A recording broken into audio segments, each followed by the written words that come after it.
Սիրելիներ, ծոմապահության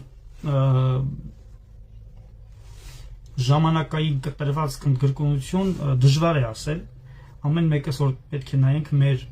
հոգևոր վիճակին եւ մեր կարողությանը։ Այսինքն ծոմը եւ պահքը մեզ չպիտի վատացնեն, առողջությունը ճնշում գցեն, գլխացավ առաջացնեն եւ մենք չկարողանանք պատարագին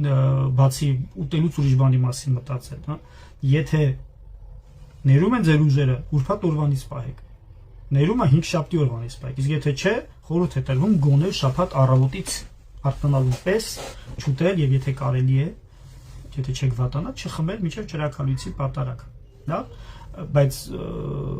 կարգ օրենք որևիցե մեկը բացի ձեր խոստովանորից չի կարող ձեզ ասել, այսքան պիտի պահես եւ վերջ, ուրիշ տարբերակ չկա, որովհետեւ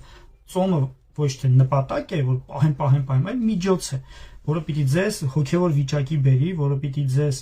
աղոթական վիճակի բերի, որպեսզի դուք ավելի Աստծո հետ անցկացնեք օրը, կենտրոնանաք այդ ամբողջ օրը